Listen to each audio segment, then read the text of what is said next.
Υπάρχουν μυστικά που μπορούν να θάψουν μια οικογένεια. Και υπάρχουν αλήθειες που όταν βγουν στο φως, καταστρέφουν τα πάντα. Όταν μια μητέρα ανακαλύπτει ότι η κόρη της πήρε δάνειο 750.000 ευρώ στο όνομά της, νομίζει ότι ξέρει την αλήθεια. Αλλά αυτό που δεν περίμενε ποτέ ήταν ότι αυτό το διαμέρισμα, αυτό το καινούριο σπίτι που υποτίθεται ήταν όνειρο, κρύβει έναν εφιάλτη 30 ετών. Ένα μυστικό που συνδέει ένα χαμένο παιδί, έναν ισχυρό δικαστή, μια μητέρα που δεν σταμάτησε ποτέ να αναζητά και μια κόρη που θα ανακαλύψει ότι η προδοσία που ένιωσε δεν ήταν καν η αρχή. Αυτή δεν είναι απλά μια ιστορία για χρήματα.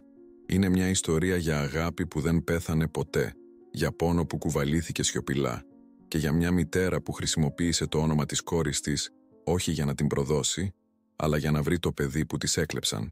Μείνετε μαζί μας μέχρι το τέλος, γιατί η αλήθεια που θα αποκαλυφθεί θα σας κάνει να κλάψετε, να οργιστείτε και να αναρωτηθείτε πόσα μυστικά κρύβουν όσοι αγαπάμε.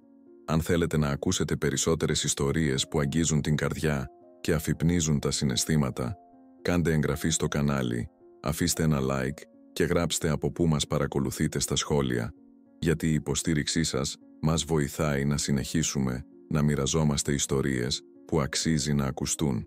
Όταν η δικαστική υπάλληλος άνοιξε την πόρτα και είδε το χλωμό πρόσωπο της κόρης, η γυναίκα κατάλαβε πως κάτι είχε σπάσει για πάντα. Στο μικρό χωριό του Κρυονερίου, περικυκλωμένο από ελαιόδεντρα και σπίτια ασβεστωμένα στο λευκό, η Δάφνη, μια 60χρονη χήρα, μερικώς κοφή από το ένα αυτή, γνωστή για το καλύτερο ψωμί με σίκα της περιοχής, περίμενε την άφιξη της κόρης της Θάλιας. Είχαν περάσει εβδομάδες από την τελευταία φορά που η Θάλια είχε εμφανιστεί, πάντα απασχολημένη με τη δουλειά της, ως γραμματέας, σε δικηγορικό γραφείο στην Αθήνα. Εκείνο το πρωί όμως, ένα χτύπημα στην πόρτα άλλαξε τον ρυθμό του σπιτιού. Η Δάφνη άνοιξε με τα χέρια ακόμα γεμάτα αλεύρι. Στο κατόφλι, μια υπάλληλος του δικαστηρίου κρατούσε χαρτιά και πίσω της η Θάλια, χλωμή σαν τους τοίχους του χωριού. «Είναι αλήθεια?» ρώτησε η Δάφνη, κρατώντας τα χαρτιά χωρίς να καταλαβαίνει τα πάντα. Το όνομά της, Δάφνη Χαραλάμπους, εμφανιζόταν με μεγάλα γράμματα στη σύμβαση ενός δανείου 750.000 ευρώ, υπογεγραμμένο, έγκυρο, δεσμεύοντας το μικρό της σπίτι και τη σύνταξή της ως εγγύηση. Η Θάλια προσπαθούσε να εξηγήσει ανάμεσα σε λυγμούς. Χρειαζόταν ένα διαμέρισμα, υπήρχε μία μοναδική ευκαιρία, ήταν μόνο μια χάρη και υποσχόταν να πληρώσει τα πάντα. Η Δάφνη δεν απάντησε, δεν έκλαιε. Απλά γύρισε, μπήκε στο σπίτι και έκλεισε την πόρτα αργά. Απ' έξω η κόρη έπεσε στα γόνατα. Ενώ η Θάλια φώναζε «Μητέρα», το βλέμμα της Δάφνης σταμάτησε σε ένα κλειδωμένο σιρτάρι. Μέσα, ένα γράμμα που δεν είχε σταλεί ποτέ, ένα όνομα υπογραμμισμένο με κόκκινο και ένα ασημένιο μενταγιόν με ένα ανδρικό όνομα που δεν τέριαζε με κανέναν γνωστό συγγενή. Η υπάλληλος, αμήχανη, παρέδωσε ένα τελευταίο έγγραφο. Η μετακόμιση είναι προγραμματισμένη για την Κυριακή στις 10 το πρωί. Παρακαλώ, εκενώστε εγκαίρως. Το καινούριο διαμέρισμα ήταν ήδη επιπλωμένο. Και στη σύμβαση υπήρχε μία πρόσθετη ρήτρα. Αμετάκλητη εξουσιοδότηση πλήρους κατοχής. Η Θάλια δεν ήταν πια απλά οφειλέτρια. Ήταν κληρονόμος κάποιου πράγματος που δεν κατανοούσε ακόμα. Οι γείτονες άρχισαν να ψιθυρίζουν σχεδόν αμέσως. Η κυρία Κατίνα από το διπλανό σπίτι είπε στον άντρα της πως είδε τη Δάφνη να καίει χαρτιά στην αυλή αργά τη νύχτα. Ο Γιώργος, ο φούρναρης του χωριού, θυμήθηκε κάτι παράξενο. Πριν από 30 χρόνια, η Δάφνη είχε εξαφανιστεί για 6 μήνες. Όταν επέστρεψε φορούσε μαύρα, αλλά κανείς δεν ρώτησε γιατί. Τώρα, καθώς η Θάλια καθόταν στο κατόφλι με τα μάτια κόκκινα και τα χέρια να τρέμουν, άρχισε να καταλαβαίνει πως το δάνειο δεν ήταν το μόνο μυστικό που έκρυβε η μητέρα της. Κάτι πολύ πιο σκοτεινό, πολύ πιο βαθύ, είχε αρχίσει να ξεδιπλώνεται και το διαμέρισμα στην Αθήνα δεν ήταν δώρο, ήταν παγίδα. Το πρωί της μετακόμισης η Θάλια έφτασε στο καινούριο διαμέρισμα, συνοδευόμενη από τον αραβωνιαστικό της, τον φιλόδοξο Δημήτρη και ένα νοικιασμένο φορτηγό γεμάτο κούτες και έπιπλα. Η καρδιά της χτυπούσε δυνατά, όχι από χαρά, αλλά από μια ανεξήγητη αγωνία που την ακολουθούσε από τη στιγμή που έκλεισε η πόρτα στο πρόσωπό της στο Κρυονέρι. Το κτίριο ήταν σύγχρονο, με γυάλινες προσώψεις και μπαλκόνια που έβλεπαν προς την Ακρόπολη. Ήταν όνειρο ζωής. ή τουλάχιστον έτσι το φανταζόταν. Αλλά κάτι ήταν λάθος από τη στιγμή που ανέβηκαν στον 4ο όροφο. Η πόρτα ήταν ήδη ανοιχτή. Ο θυρωρός, ένας ηλικιωμένος άντρας με γκρίζα γένια και χέρια που έτρεμαν ελαφρά, τους κοίταξε με έκπληξη. «Δεν περίμενα άλλους ενίκους σήμερα», είπε με φωνή χαμηλή, σχεδόν ντροπαλή. Ο Δημήτρης έσπρωξε την πόρτα με δύναμη και μπήκε μέσα. Η Θάλια ακολούθησε, αλλά τα πόδια της δεν υπάκουαν εντελώς. Μέσα τα έπιπλα είχαν αναδιαταχθεί. Οι κουρτίνες που θυμόταν να είναι μπεζ στη φωτογραφία της αγγελίας, τώρα ήταν σκούρες, σχεδόν μαύρες. Και στο κέντρο του σαλονιού, πάνω σε ένα χαμηλό τραπεζάκι από γυαλί, υπήρχε μόνο ένα μπουκάλι κόκκινο κρασί, 2 ποτήρια και ένα φάκελο σφραγισμένο με κερί. «Πώς μπήκε κάποιος εδώ?» ρώτησε η Θάλια, με φωνή που ήδη έτρεμε. Ο θυρωρός κοίταξε κάτω, σαν να ήθελε να αποφύγει το βλέμμα της. Μια κυρία ήρθε πολύ νωρίς το πρωί. Είχε έγγραφα, υπογεγραμμένα από δικαστικό επιμελητή. Δεν μπορούσα να την αρνηθώ. Ο Δημήτρης άρπαξε τον φάκελο και τον άνοιξε βίαια. Μέσα, ένα έγγραφο με την επικεφαλίδα του δικαστηρίου. Αναγνώριζε τη γλώσσα, ήταν νομικά ελληνικά, πυκνά και απρόσιτα. Αλλά η ουσία ήταν ξεκάθαρη. Σύμβαση αναστροφής. Η χρήση του ακινήτου είχε ανασταλεί. Τα περιουσιακά στοιχεία που συνδέονταν με το δάνειο είχαν παγώσει και στο κάτω μέρος του χαρτιού μια σφραγίδα παλιά, σχεδόν ξεθοριασμένη, με την επιγραφή «Υπόθεση Λάμπρου». Η Θάλια ένιωσε τον κόσμο να γυρίζει. Εκείνη η λέξη, Λάμπρου, την ακολουθούσε σαν σκιά. Τη θυμόταν αμυδρά από μια παλιά υπόθεση στο γραφείο, μια διαμάχη για γη στο εσωτερικό της χώρας. Αλλά γιατί εδώ, γιατί τώρα? Ο Δημήτρης άρχισε να φωνάζει, να απαιτεί εξηγήσεις, να απειλεί με δικηγόρους. Αλλά η Θάλια δεν τον άκουγε πια. Τα μάτια της είχαν σταματήσει σε κάτι άλλο. Μια μικρή κοιλίδα στο πάτωμα, κοντά στην μπαλκονόπορτα. Καφέ σχεδόν μαύρη. Σαν να είχε πέσει κάτι και να είχε στεγνώσει. Τη στιγμή εκείνη χτύπησαν την πόρτα. Η γειτόνισσα από τον κάτω όροφο, μια ηλικιωμένη γυναίκα με λευκά μαλλιά δεμένα σε κότσο και ένα μαύρο ζακετάκι, στεκόταν εκεί με κάτι στο χέρι. «Συγγνώμη που ενοχλώ», είπε με φωνή ήρεμη αλλά σοβαρή. Αλλά η κυρία που ήρθε σήμερα το πρωί ξέχασε αυτό. Άπλωσε το χέρι της. Στην παλάμη της ένα μαντίλι, παλιό και ντυμένο στις άκρες με μπλε νήματα. Και στη μέση μια μεγάλη κοιλίδα. Αίμα. Στεγνό, σκούρο, αλλά αναμφισβήτητα αίμα.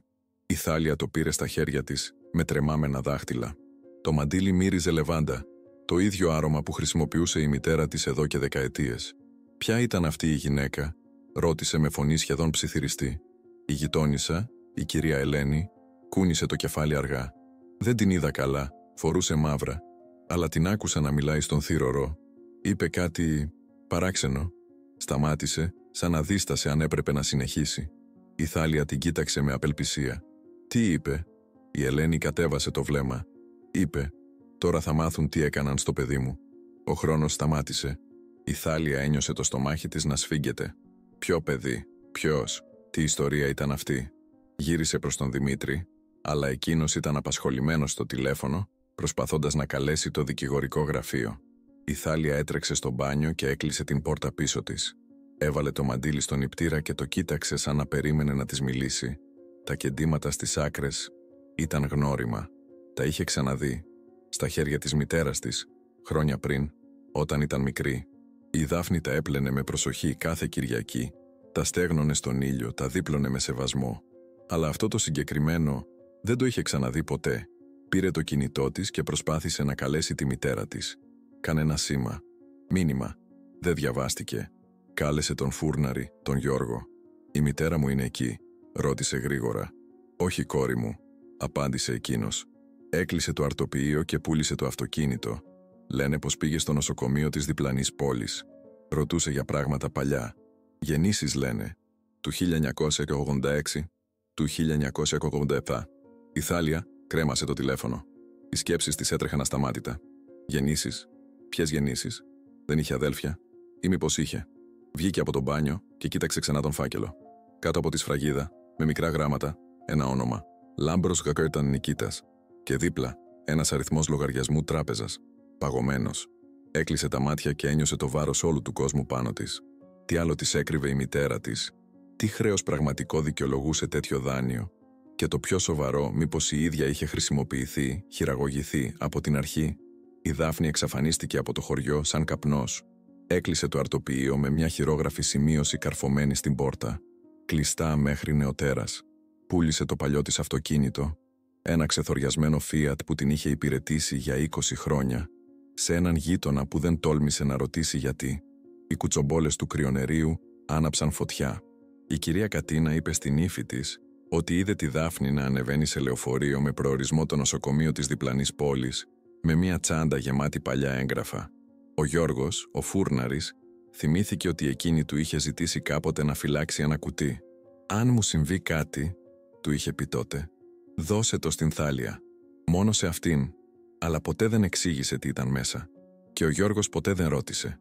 Στην Αθήνα, η Θάλια αποφάσισε να πάει στο γραφείο όπου δούλευε. Χρειαζόταν απαντήσεις. Χρειαζόταν να καταλάβει πώς ένα δάνειο τόσο τεράστιο είχε εγκριθεί στο όνομα της μητέρας της, μιας απλής χήρας από το χωριό, χωρίς περιουσία, χωρίς εισόδημα που να δικαιολογεί τέτοιο ποσό. Όταν έφτασε στο κτίριο, μια αίσθηση παραξενιάς την κατέλαβε αμέσως. Η ρεσεψιονίστ, η Μαρία, την κοίταξε με ένα βλέμμα που ανακάτευε έκπληξη και κάτι άλλο. Φόβο, λύπη. «Θάλια, δεν περίμενα να σε δω σήμερα», είπε με φωνή χαμηλή. «Γιατί?» ρώτησε η Θάλια, προχωρώντας προς την είσοδο. «Ο κωδικός σου στο σύστημα άλλαξε. Ο κύριος Παντελής το ζήτησε χθες το απόγευμα». Ο κύριος Παντελής ήταν ο ανώτερος συνεργάτης του δικηγορικού γραφείου, άντρας με επιρροή και σχέσεις που έφταναν μέχρι το δικαστικό σύστημα. Η Θάλια ανέβηκε τα σκαλιά με γρήγορα βήματα, το στομάχι της να σφίγγεται. Όταν έφτασε στο γραφείο της, το γραφείο ήταν άδειο, αλλά όχι όπως το είχε αφήσει.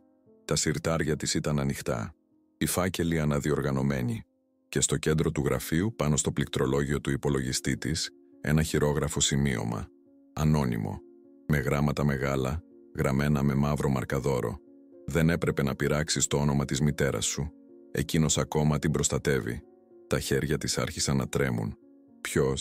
Ποιος την προστάτευε και από τι? Άνοιξε το συρτάρι της και ανακάλυψε ότι όλα τα προσωπικά της έγγραφα, συμβόλαια, σημειώσεις, ακόμα και φωτογραφίες, είχαν εξαφανιστεί. Μόνο ένα πράγμα είχε μείνει. Μια απόδειξη από ένα καθαριστήριο. Παλιά, ξεθοριασμένη, χρονολογημένη 30 χρόνια πριν. Και στο πίσω μέρος γραμμένο με μολύβι, ένα όνομα, Λάμπρος Γανρνικίτας. Ο Δημήτρης εντωμεταξύ είχε αρχίσει να κάνει τις δικές του έρευνες. Κάλεσε παλιούς συναδέλφους, χρησιμοποίησε τις επαφές του στον τραπεζικό κλάδο. Και αυτό που ανακάλυψε τον σόκαρε. Το δάνειο είχε εγκριθεί με μια ειδική ρήτρα που ονομαζόταν προστασία θεσμικού χαρακτήρα. Κάτι που μόνο με παρέμβαση υψηλού επίπεδου μπορούσε να επιτευχθεί. Κάποιος με πρόσβαση στο δικαστικό σύστημα, κάποιος με εξουσία, είχε χρησιμοποιήσει το όνομα της Δάφνης ως ασπίδα. Αλλά γιατί? Η Δάφνη δεν ήταν παρά μια ταπεινή γυναίκα από το χωριό.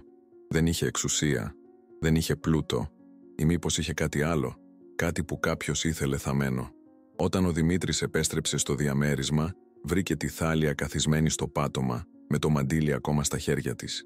«Βρήκα κάτι», είπε ο Δημήτρης, ανοίγοντας το λάπτοπ του. «Υπάρχει ένας τραπεζικός λογαριασμός παγωμένος στο όνομα αυτού του Λάμπρου. Και μάντεψε ποιος είναι ο συνδικαιούχος». Η Θάλια σήκωσε το κεφάλι αργά. «Ποιος?» Ο Δημήτρης γύρισε την οθόνη προς το μέρος της. «Η μητέρα σου». Η Θάλια ένιωσε το αίμα να παγώνει στις φλέβες της. Πήγε την επόμενη μέρα στην τράπεζα, μια μικρή τοπική υποκατάστημα σε μια συνοικία της Αθήνας, που μύριζε θαλασσινό αέρα και παλιά χρόνια. Η υπάλληλος στο ταμείο, μια γυναίκα στα 40 με σκούρα γυαλιά, αναγνώρισε το όνομα της Δάφνης αμέσως. «Η κυρία Χαραλάμπους?» ρώτησε, και το πρόσωπό της σκίασε. «Ναι», απάντησε η Θάλια. «Είμαι η κόρη της. Χρειάζομαι πληροφορίες για αυτόν τον λογαριασμό». Η υπάλληλος κοίταξε γύρω της νευρικά σαν να φοβόταν ότι κάποιος άκουγε. Κλήθηκε προς τα εμπρός και ψιθύρισε. «Δεν μπορώ να σου πω πολλά, αλλά η μητέρα σου ήρθε εδώ πριν από 2 εβδομάδες. Με ρώτησε μόνο ένα πράγμα, αν μπορούσα να μην μιλήσω για το αγόρι». «Ποιο αγόρι?» ρώτησε η Θάλια με φωνή που ήδη έσπαζε. Η υπάλληλος κούνησε το κεφάλι. «Δεν ξέρω», αλλά είπε ότι το όνομά του ήταν το μόνο που της απέμεινε. Η Θάλια βγήκε από την τράπεζα με τα πόδια της να τρέμουν. Κάθισε σε ένα παγκάκι έξω κάτω από τη σκιά μιας πλατανιάς και άρχισε να κλαίει. Όχι δυνατά, σιωπηλά, με δάκρυα που κυλούσαν αργά, γεμάτα σύγχυση, πόνο και μια βαθιά, αόρατη απώλεια που δεν καταλάβαινε ακόμα. Εκείνο το βράδυ, ο Δημήτρης της έδειξε κάτι ακόμα. Μια παλιά εφημερίδα αρχιοθετημένη online από το 1987. Μια μικρή είδηση θαμμένη στη σελίδα 5. Νεογέννητο βρέθηκε σε εκκλησία στο Κρυονέρι, η μητέρα άγνωστη. Η Θάλια άρχισε να διαβάζει και όσο διάβαζε ο κόσμος γύρω της άρχισε να διαλύεται. Το μωρό είχε βρεθεί τυλιγμένο σε ένα μπλε πανί. Είχε μενταγιόν στο λαιμό. Και στο μενταγιόν ένα όνομα. Λάμπρος. Ο πατήρ Πέτρος ήταν ο μόνος άνθρωπος στο Κρυονέρι που θυμόταν τα πάντα. Ήταν εκεί όταν βρέθηκε το μωρό, ήταν εκεί όταν η Δάφνη επέστρεψε από την απουσία της και ήταν εκεί όταν η σιωπή έγινε νόμος στο χωριό. Για 30 χρόνια κανείς δεν ρώτησε, κανείς δεν μίλησε. Μέχρι που η Θάλια, με τα μάτια κόκκινα από τα δάκρυα και την αγωνία, χτύπησε την πόρτα του μικρού του σπιτιού δίπλα στην εκκλησία, έναν απόγευμα που ο ήλιος έπεφτε αργά πίσω από τα βουνά, βάφοντας τον ουρανό με αποχρώσεις πορτοκαλιού και μόβ. «Πατέρα», είπε η Θάλια με φωνή που μόλις κρατούσε, «πρέπει να μου πείτε την αλήθεια, για τη μητέρα μου, για το μωρό, για όλα». Ο πατήρ Πέτρος με τα γκριζαρισμένα γένια του και τα χέρια που έτρεμαν ελαφρά από τα χρόνια, την κοίταξε για μεγάλη ώρα χωρίς να μιλήσει. Τελικά, αναστέναξε βαθιά, σαν να άφηνε ελεύθερο ένα βάρος που κουβαλούσε δεκαετίες. «Έλα μέσα, παιδί μου», είπε απαλά. «Αυτό που θα ακούσεις δεν θα το ξεχάσεις ποτέ». Κάθισαν στο μικρό σαλόνι, με τα εικονίσματα να κρέμονται στους τοίχους και το άρωμα του λιβανιού να γεμίζει τον αέρα. Ο πατήρ Πέτρος άναψε ένα κερί και άρχισε να μιλάει με φωνή χαμηλή, σχεδόν σπασμένη. «Η μητέρα σου, η Δάφνη, είχε ένα παιδί όταν ήταν 20 χρονών. Ήταν ακόμα νέα, γεμάτη ζωή και όνειρα. Αλλά αυτό το παιδί δεν ήρθε από αγάπη. Σταμάτησε και το βλέμμα του γέμισε πόνο. Ήρθε από βία, από ένα έγκλημα που κανείς δεν τόλμησε να καταγγείλει». Η Θάλια ένιωσε το στομάχι της να σφίγγεται. «Ποιος?»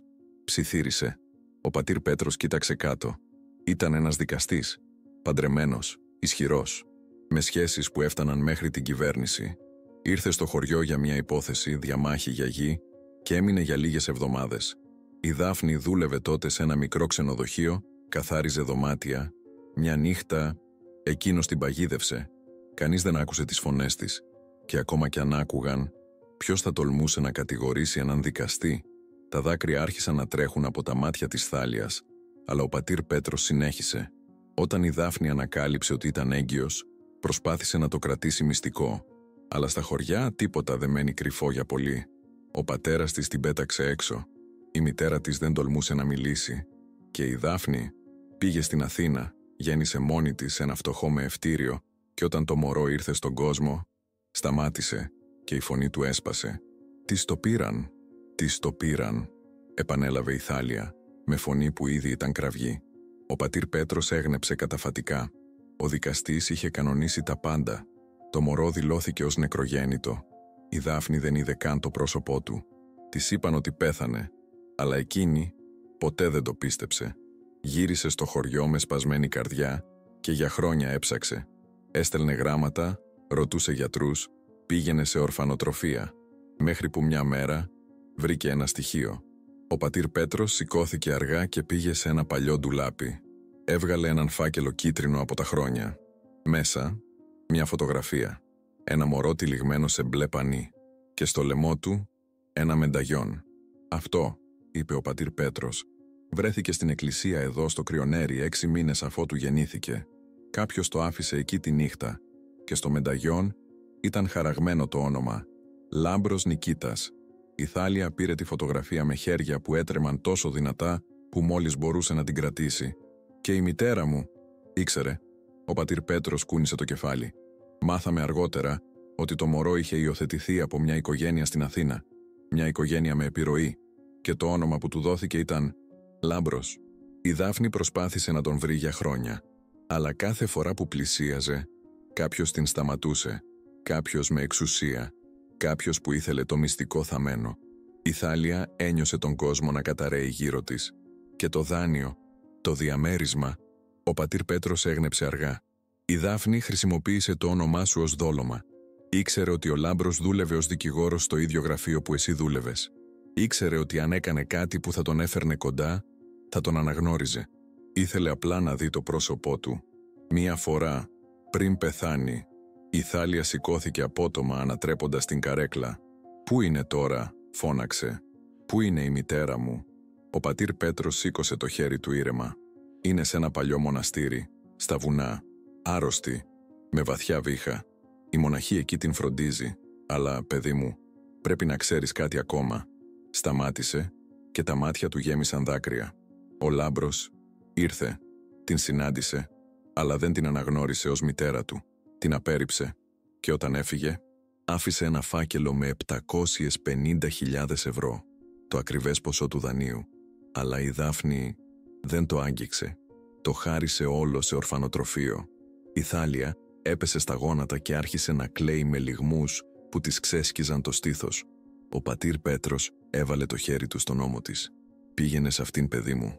Τώρα, το μοναστήρι βρισκόταν κρυμμένο στις πλαγιές του βουνού, περιτριγυρισμένο από κυπαρίσια και πέτρινα μονοπάτια που φαίνονταν να οδηγούν πουθενά. Η Θάλια οδήγησε για ώρες με τα χέρια σφιγμένα στο τιμόνι και τα δάκρυα να θολώνουν το βλέμμα της κάθε λίγα λεπτά. Ο Δημήτρης προσφέρθηκε να την ακολουθήσει, αλλά εκείνη αρνήθηκε. Αυτό το ταξίδι έπρεπε να το κάνει μόνη. Όταν έφτασε στο μοναστήρι, ο ήλιος είχε αρχίσει να δύει, βάφοντας τους τοίχους με χρυσαφένιες αποχρώσεις. Μια μοναχή, ντυμένη στα μαύρα, την περίμενε στην είσοδο, σαν να ήξερε ότι θα ερχόταν. «Είσαι η Θάλια?» ρώτησε η μοναχή με φωνή απαλή, αλλά γεμάτη λύπη. Η Θάλια έγνεψε, ανίκανη να μιλήσει. Η μοναχή έκλεισε τα μάτια για μια στιγμή σαν να προσευχόταν και μετά της έκανε νόημα να την ακολουθήσει. Περπάτησαν σε έναν στενό διάδρομο με πέτρινους τοίχους και μικρά παράθυρα που άφηναν να περάσει το τελευταίο φως της ημέρας. Στο τέλος του διαδρόμου, μια ξύλινη πόρτα, ημίκλειστη, και από μέσα, ο ήχος ενός βαθιού, οδυνηρού βήχα. Η Θάλια σταμάτησε στο κατόφλι. Η μοναχή την κοίταξε με συμπόνια. «Είναι αδύναμη, πολύ αδύναμη, αλλά σε περίμενε. Μίλησε για σένα κάθε μέρα». Η Θάλια έσπρωξε την πόρτα αργά. Μέσα το δωμάτιο ήταν μικρό και σκοτεινό, φωτισμένο μόνο από ένα κερί που έκαιγε σε ένα μικρό τραπέζι. Και στο κρεβάτι, τυλιγμένη σε μια λευκή κουβέρτα, η Δάφνη. Το πρόσωπό της ήταν χλωμό, σχεδόν διάφανο, και τα μάτια της, κάποτε τόσο γεμάτα ζωή και αγάπη, τώρα φαίνονταν βαθιά, σπασμένα, γεμάτα έναν πόνο που οι λέξεις δεν μπορούσαν να περιγράψουν. «Μητέρα», ψιθύρισε η Θάλια, και η φωνή της έσπασε. Η Δάφνη γύρισε το κεφάλι αργά προς το μέρος της. Για μια στιγμή, τα μάτια τους συναντήθηκαν και σε εκείνη τη σιωπηλή ανταλλαγή βλεμμάτων όλα υπόθηκαν. Ο πόνος, η προδοσία, η λύπη, η αγάπη που δεν είχε ποτέ σπάσει παρά την απόσταση και τα μυστικά. Η Θάλια έτρεξε κοντά στο κρεβάτι και γονάτισε δίπλα της. «Γιατί δεν μου είπες?» ρώτησε με φωνή που ήταν ένας λυγμός. «Γιατί?» Η Δάφνη σήκωσε το χέρι της, ένα χέρι λεπτό, με δέρμα σαν χαρτί, και το έβαλε απαλά στο μάγουλο της κόρης της. «Επειδή δεν ήθελα να κουβαλήσεις το βάρος της πίκρας μου», ψιθύρισε με φωνή βραχνή. «Δεν ήθελα να ξέρεις τι μου έκαναν, τι μου πήραν». Ο βήχας την διέκοψε, βίαιος και βαθύς, και το σώμα της κούνησε σαν ένα κλαδί στον άνεμο. Η Θάλια έπιασε το χέρι της και το σφίγγει δυνατά, σαν να προσπαθούσε να την κρατήσει στη ζωή με την απλή αφή της. Όταν ο βήχας κόπασε, η Δάφνη συνέχισε. «Χρησιμοποίησα το όνομά σου, γιατί ήταν το μόνο που θα τον έφερνε κοντά. Ο Λάμπρος, ο γιος μου, δούλευε στο ίδιο γραφείο με σένα. Το έμαθα πριν από χρόνια και περίμενα τη στιγμή που θα μπορούσα να τον δω, έστω και μία φορά, έστω και για μία στιγμή». Τα δάκρυα άρχισαν να τρέχουν από τα μάτια της, αργά, βαριά, και λειτουργήσε. Ήρθε. Τον είδα. Η Θάλια ένιωσε το στήθος της να σφίγγεται. Και τι συνέβη? Η Δάφνη κοίταξε το ταβάνι σαν να αναζητούσε λέξεις που δεν υπήρχαν. Δεν με αναγνώρισε. Του είπα ποια ήμουν. Του έδειξα το μενταγιόν. Του εξήγησα τα πάντα. Αλλά εκείνος με κοίταξε σαν να ήμουν ξένη. Είπε ότι η γυναίκα που τον μεγάλωσε ήταν η μόνη του μητέρα και ότι ποτέ δεν θα με συγχωρούσε για το ότι προσπάθησα να επιβάλλω ένα παρελθόν που δεν υπήρχε. Η φωνή της έσπασε εντελώς. Όταν έφυγε, άφησε έναν φάκελο με χρήματα. 750.000 ευρώ, το ακριβές ποσό του δανείου, σαν να ήθελε να κλείσει το χρέος και να με σβήσει από τη ζωή του. Η Θάλια άρχισε να κλαίει με λυγμούς που της ξέσκιζαν το στήθος. «Και τα χρήματα, τι έκανες με τα χρήματα?» Η Δάφνη χαμογέλασε. Ένα χαμόγελο πικρό, γεμάτο πόνο, αλλά και μια παράξενη γαλήνη. «Τα χάρισα όλα. Σε ένα ορφανοτροφείο. Δεν ήθελα χρήματα που ερχόντουσαν από απόρριψη. Δεν ήθελα να τον δω ποτέ ξανά με αυτόν τον τρόπο». Η Θάλια έκλαψε ακόμα πιο δυνατά, αγκαλιάζοντας τη μητέρα της. «Συγγνώμη, μητέρα. Συγγνώμη που δεν καταλάβαινα. Συγγνώμη που σε κατηγόρησα». Η Δάφνη χάιδεψε τα μαλλιά της. «Δεν χρειάζεται να ζητάς συγγνώμη, παιδί μου. Εσύ δεν ήξερες. Κι εγώ έπρεπε να σου πω. Αλλά φοβόμουν ότι αν το έμαθες, θα με κοίταζες διαφορετικά. Θα με έβλεπες ως θύμα. Κι εγώ δεν ήθελα να είμαι θύμα. Ήθελα να είμαι η μητέρα σου». Έμειναν έτσι για ώρες, αγκαλιασμένες, με τα δάκρυά τους να αναμειγνύονται και τις σιωπηλές προσευχές να γεμίζουν το δωμάτι. Όταν η νύχτα έπεσε εντελώς, η Δάφνη προσπάθησε να σηκωθεί. «Θέλω να ανάψω ένα κερί», είπε με φωνή αδύναμη. «Στο εικονοστάσι, για τον Λάμπρο. Για να τον προστατεύσει ο Θεός ακόμα κι αν εκείνος δεν με θέλει». Η Θάλια προσπάθησε να την σταματήσει, αλλά η Δάφνη επέμενε. Με δυσκολία σηκώθηκε από το κρεβάτι και άρχισε να περπατάει προς μια μικρή σκάλα που οδηγούσε στο εικονοστάσι, αλλά τα πόδια της δεν άντεχαν. Το σώμα της ήταν πολύ αδύναμο. Στο τρίτο σκαλί γλίστρισε. Η Θάλια φώναξε, αλλά δεν πρόλαβε. Η Δάφνη έπεσε προς τα πίσω, χτυπώντας τη μέση της στις πέτρινες σκάλες. Ο ήχος ήταν τρομακτικός, ένας κρότος που ηχούσε στο σκοτεινό διάδρομο σαν κατάρα. Η μοναχή έτρεξε. Η Θάλια γονάτισε δίπλα στη μητέρα της που τώρα ούρλιαζε από τον πόνο. «Μητέρα, μητέρα», φώναζε η Θάλια, αλλά η Δάφνη μόλις την άκουγε. Το πρόσωπό της ήταν παραμορφωμένο από τον πόνο και το σώμα της έτρεμε. Και ανάμεσα στους λυγμούς και τις κραυγές της, ένα όνομα. Ένα μόνο όνομα. «Λάμπρο, Λάμπρο μου». Πέρασαν 3 μήνες από την πτώση της Δάφνης. 3 μήνες που η Θάλια έζησε σε ένα νοσοκομείο κρατώντας το χέρι της μητέρας της, προσευχόμενη σε θεούς τους οποίους δεν ήταν σίγουρη ότι πίστευε. Η σπονδυλική στήλη της Δάφνης είχε σπάσει και οι γιατροί είπαν ότι δεν θα περπατούσε ξανά. Αλλά η Δάφνη δεν παραπονέθηκε. Κοιτούσε από το παράθυρο του δωματίου προς τα βουνά και χαμογελούσε, ένα χαμόγελο γεμάτο μελαγχολία, αλλά και μια παράξενη ειρήνη που η Θάλια δεν καταλάβαινε. Μέχρι που μια μέρα η μητέρα της την κοίταξε και είπε με φωνή ήρεμη: «Είναι εντάξει, παιδί μου, τον είδα και τώρα μπορώ να αφήσω να φύγει». Η ημέρα της τελευταίας επιθεώρησης του διαμερίσματος ήρθε σαν μια σκοτεινή υπενθύμηση ενός παρελθόντος που φαινόταν να ανήκει σε άλλη ζωή. Η Θάλια πήγε μόνη της. Ο Δημήτρης είχε φύγει. Η σχέση τους δεν άντεξε το βάρος των μυστικών και του πόνου. Την είχε κατηγορήσει για το ότι τον έκρυψε από την αλήθεια, για το ότι τον ρουφούσε σε ένα δράμα που δεν ήταν δικό του. Και η Θάλια, κουρασμένη από τα πάντα, δεν τον σταμάτησε. Άφησε τον να φύγει και με κάθε βήμα του, ένα κομμάτι του παλιού της εαυτού φαινόταν να εξαφανίζεται. Το κτίριο στην Αθήνα φαινόταν διαφορετικό τώρα, πιο ψυχρό, πιο ξένο. Ανέβηκε τα σκαλιά αργά, με τα χέρια στις τσέπες του παλτού της και την καρδιά της να χτυπάει αργά, σαν να προσπαθούσε να προετοιμαστεί για κάτι που δεν ήθελε να δει. Όταν έφτασε στον 4ο όροφο, η πόρτα ήταν ανοιχτή. Μέσα, το διαμέρισμα ήταν εντελώς άδειο. Τα έπιπλα είχαν φύγει. Οι κουρτίνες είχαν αφαιρεθεί. Ακόμα και το τραπέζι με το μπουκάλι κρασί δεν υπήρχε πια. Μόνο το άδειο, γυμνό δάπεδο και ο ήχος των βημάτων της που αντιχούσε στον χώρο σαν ένα ψίθυρο από κάτι χαμένο. Περπάτησε αργά μέσα στο σαλόνι, τα μάτια της σαρώνοντας κάθε γωνιά, σαν να αναζητούσε ίχνη από κάτι, από οποιοδήποτε πράγμα, που θα μπορούσε να της εξηγήσει γιατί όλα αυτά είχαν συμβεί. Και τότε το είδε.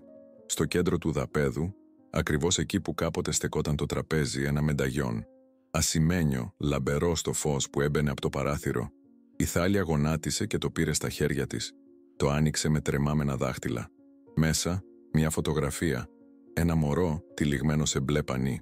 Το ίδιο μωρό που είχε δει στη φωτογραφία του πατήρ Πέτρου.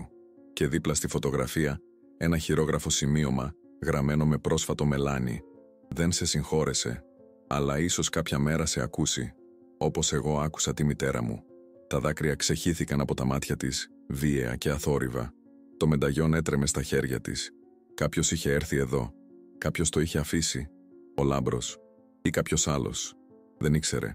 Αλλά αυτό το μικρό κομμάτι ασίμι και χαρτί ήταν η μόνη γέφυρα που απέμενε ανάμεσα στο παρελθόν και στο μέλλον. Η μόνη ελπίδα ότι ίσως, κάποια μέρα, η αλήθεια θα μπορούσε να φέρει θεραπεία αντί για πόνο. Η Θάλια αποφάσισε εκείνη την ημέρα. Δεν θα κρατούσε το διαμέρισμα. Δεν θα κρατούσε το χρέος. Πήγε στην τράπεζα και υπέγραψε τα χαρτιά για την αναστροφή της σύμβασης. Επέστρεψε το ακίνητο. Δεν ήθελε τίποτα που προερχόταν από αυτόν τον πόνο. Και με τα τελευταία χρήματα που είχε, αγόρασε ένα εισιτήριο επιστροφής στο Κρυονέρι. Επέστρεψε στο χωριό, στο μικρό σπίτι με τις λευκές πέτρες και τις ελιές και άρχισε να φροντίζει τη μητέρα της. Η Δάφνη ήταν τώρα σε αναπηρικό καροτσάκι, αλλά το πρόσωπό της είχε βρει μια γαλήνη που δεν υπήρχε πριν. Κάθε μέρα η Θάλια έγραφε ένα γράμμα, το απευθύνοντας στο όνομα Λάμπρος Γαντιέρας Νικήτας. Έγραφε για τη μητέρα της, για την αγάπη που δεν είχε σταματήσει ποτέ, για τον πόνο που κουβάλισε για 30 χρόνια. Δεν περίμενε απάντηση, απλά έγραφε γιατί ήταν το μόνο που μπορούσε να κάνει, το μόνο που της έμενε. Οι μήνες περνούσαν και κανένα γράμμα δεν επιστρεφόταν. Κανένας δεν απαντούσε, αλλά η Θάλια συνέχιζε. Κάθε εβδομάδα, ένα γράμμα. Κάθε μήνα, μια προσευχή. Ένα χρόνο αργότερα, έφτασε ένα δέμα, χωρίς όνομα αποστολέα. Η Θάλια το άνοιξε με χέρια που έτρεμαν. Μέσα, ένα έγγραφο. Μια πιστοποιημένη φωτοτυπία ληξιαρχικής πράξης γέννησης. Διορθωμένη, με το όνομα της μητέρας, Δάφνη Χαραλάμπους. Και δίπλα, τίποτα άλλο. Κανένα γράμμα, κανένα μήνυμα. Μόνο αυτό το έγγραφο, μια σιωπηλή αναγνώριση ότι η αλήθεια, επιτέλους, είχε υποθεί. Ότι κάπου, κάποιος είχε ακούσει. Και ότι ίσως, με τον καιρό, η συγχώρεση θα ήταν δυνατή. Η τελευταία σκηνή διαδραματίζεται ένα βράδυ, στο ηλιοβασίλεμα. Η Δάφνη κάθεται στο αναπηρικό της καροτσάκι στην αυλή του σπιτιού, κοιτάζοντας προς τη θάλασσα που απλώνεται στον ορίζοντα. Η Θάλια κάθεται δίπλα της, κρατώντας το χέρι της. Κανείς δεν μιλάει. Δεν χρειάζεται. Ο αέρας μυρίζει αλάτι και λεβάντα. Τα κύματα χτυπούν απαλά τους βράχους. Και για πρώτη φορά μετά από τόσο καιρό, η Δάφνη χαμογελάει. Ένα πραγματικό, ειλικρινές χαμόγελο. «Νομίζεις ότι με άκουσε?» ψιθυρίζει η Δάφνη, με φωνή που είναι μόλις ακουστή πάνω από τον ήχο του αέρα. Η Θάλια σφίγγει το χέρι της. «Ναι, μητέρα, σε άκουσε». Η Δάφνη κλείνει τα μάτια και αναστενάζει. Έναν αναστεναγμό που είναι γεμάτος ανακούφιση, λύτρωση και μία βαθιά, αθέατη αγάπη που ποτέ δεν πέθανε. «Καλά», λέει απαλά, «τότε μπορώ να ηρεμήσω». Και καθώς ο ήλιος βυθίζεται αργά πίσω από τη θάλασσα, βάφοντας τον ουρανό με αποχρώσεις πορτοκαλιού και ροζ, μία φράση αντυχεί στον αέρα, μία φράση που θα μείνει για πάντα στην καρδιά κάθε ανθρώπου που άκουσε αυτή την ιστορία. Μερικές φορές, το μεγαλύτερο χρέος είναι αυτό που ποτέ δεν τολμήσαμε να διεκδικήσουμε. Μερικές φορές, οι άνθρωποι που αγαπάμε περισσότερο κρύβουν τους βαθύτερους πόνους τους όχι για να μας προδώσουν, αλλά για να μας προστατεύσουν από το βάρος που κουβαλούν. Η Δάφνη δεν χρησιμοποίησε το όνομα της κόρης της από εκδίκηση ούτε από εγωισμό. Το έκανε από μια αγάπη τόσο βαθιά που ήταν διατεθειμένη να θυσιάσει ακόμα και την εμπιστοσύνη της κόρης της για μια τελευταία ματιά στο παιδί που της είχαν κλέψει. Και όταν εκείνο το παιδί την απέρριψε, δεν έκρατησε τα χρήματα που της πρόσφερε. Τα χάρισε. Γιατί η αγάπη δεν μετριέται σε ευρώ. Μετριέται σε θυσίες, σε αθέατα δάκρυα, σε γράμματα που δεν απαντώνται ποτέ. Και εσείς, τι θα κάνατε στη θέση της Δάφνης? Θα είχατε το θάρρος να κυνηγήσετε την αλήθεια, ακόμα κι αν σήμαινε να χάσετε όλα όσα σας απέμειναν. Αυτή η ιστορία μας υπενθυμίζει ότι κάθε άνθρωπος κουβαλάει μια ιστορία που δεν ξέρουμε. Κάθε σιωπή κρύβει έναν πόνο. Και μερικές φορές, το μεγαλύτερο χρέος που έχουμε δεν είναι αυτό που οφείλουμε σε τράπεζες ή σε ανθρώπους. Είναι το χρέος της αλήθειας, της συγχώρεσης, της κατανόησης. Η Θάλια έμαθε να δει την προδοσία ως αγάπη. Μάθατε κι εσείς κάτι από αυτή την ιστορία. Σας άγγιξε. Σας έκανε να σκεφτείτε διαφορετικά. Τότε μοιραστείτε την, αφήστε ένα σχόλιο με τις σκέψεις σας, κάντε εγγραφή στο κανάλι και πατήστε like, γιατί οι ιστορίες σαν αυτή χρειάζονται να ακουστούν, να νιωθούν και να θυμούνται. Ευχαριστούμε που ήσασταν μαζί μας μέχρι το τέλος.